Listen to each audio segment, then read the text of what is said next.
바울은 스스로 사도가 되지 않았습니다. 그는 본래 예수님의 12 제자인 사도들과 예수를 믿은 사람들을 핍박하는 데 혈안이 되었던 사람입니다. 그러던 그가 강권적인 부름을 받아 사도가 된 것입니다. 모든 사도가 다 그러하듯이 바울 역시 부름을 받은 것입니다.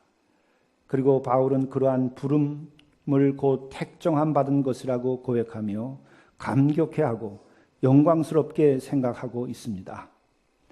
당시로 돌아가면 사실상 사도가 되는 것과 예수를 그리스도로 고백하고 예수를 하나님의 아들이라고 믿는 것은 세상적으로는 결코 영광스러운 것이 아니었습니다. 세상에서는 핍박받고 내쫓기고 마침내 죽임을 당하기까지 하는 수치스러운 것이었습니다. 율법주의자요 바리새인 공동체에 속하였던 바울이 어떻게 불리움을 받고 사도가 되었으며 이후에 스스로 그리스도의 종이라고 고백하며 순교에까지 이르게 되는 것입니까? 이것은 바로 신앙 여정의 원형을 보여주는 것이기도 합니다. 우선 생각해 봅니다. 부름받았다는 것은 무슨 뜻입니까? 이는 인간 자신의 의지와 욕망에 따른 것이 아니라는 뜻입니다. 성령으로 다시 태어나기 전에 인간 의지와 욕망이라고 하는 것은 독을 탄 술처럼 하늘의 뜻이 아니라 자기 야심을 이루어가는 과정일 뿐입니다. 거기에는 열의는 있으나 진리가 없습니다. 인간적 뜨거운 열정은 있으나 자기 집착의 소나기를 벗어나지 못합니다. 계획은 철저하여도 하늘의 뜻은 거기엔 없습니다. 오직 나만이 시퍼렇게 살아있을 뿐 하나님은 계시지 않습니다. 그러하기에 주의 뜻을 이루고 하나님 나라를 위하여 쓰임받기 위해서는 나의 뜻을 세우는 것이 아니라 주님의 뜻에 의하여 부름을 받아야 합니다. 12 사도들은 어떠하였습니까? 그들 역시 나를 따르라는 부름을 받았고 따라 나섬으로 새로운 삶의 길을 가는 감격을 누렸습니다. 그들은 배와 그물과 아버지를 버리고 떠나서 인생의 새로운 배, 인생의 새로운 그물, 인생의 새로운 아버지를 만났습니다. 그 진리의 배와 사랑의 그물과 하늘 아버지를 만났습니다. 잠시 있다 사라질 것이 아니라 영원한 가치를 지닌 것에 자신을 드리게 된 것입니다.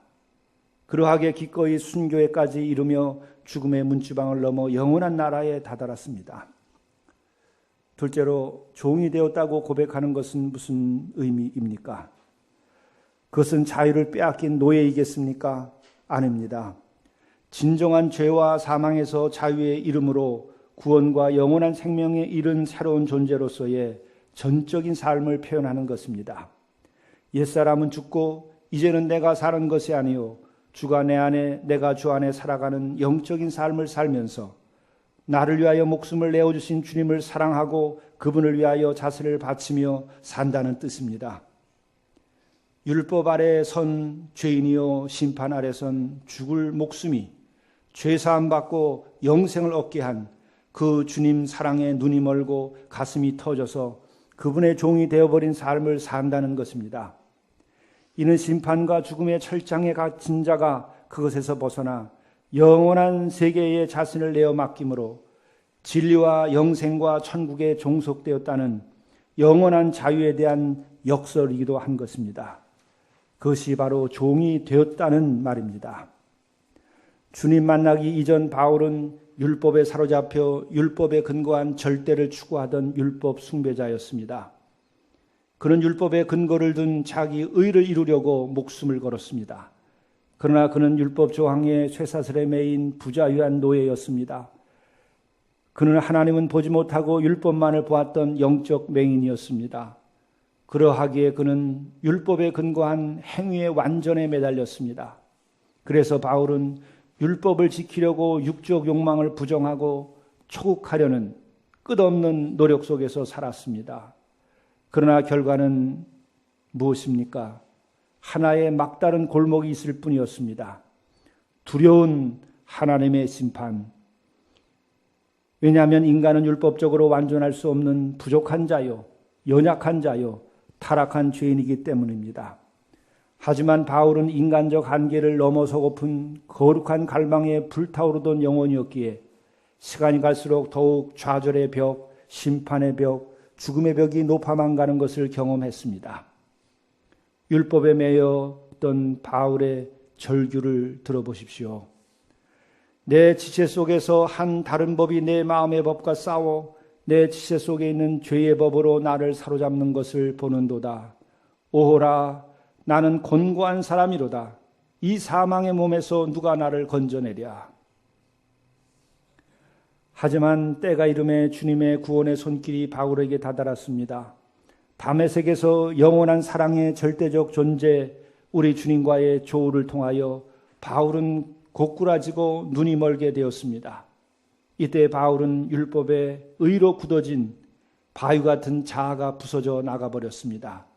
자기 죄의 대가를 지불하기 위하여 희생 제물이 되신 예수 그리스도를 알게 되므로 그는 예수 그리스도께 자신을 내어놓습니다.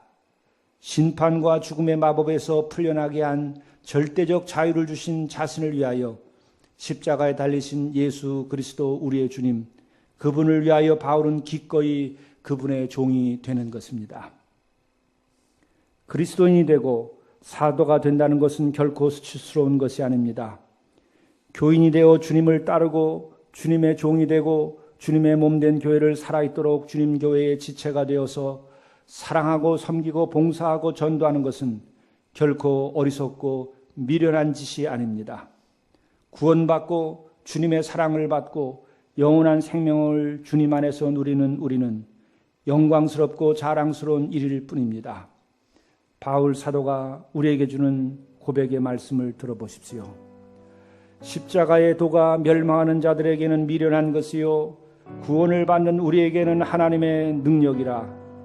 기록된 바 내가 지혜 있는 자들의 지혜를 멸하고 총명한 자들의 총명을 폐하리라 하였으니 지혜 있는 자가 어디 있느냐, 선비가 어디 있느냐, 이 세대의 변론가가 어디 있느냐. 하나님께서 이 세상의 지혜를 미련하게 하신 것이 아니냐. 하나님의 지혜에 있어서는 이 세상이 자기 지혜로 하나님을 알지 못하므로 하나님께서 전도에 미련한 것으로 믿는 자들을 구원하시기를 기뻐하셨도다.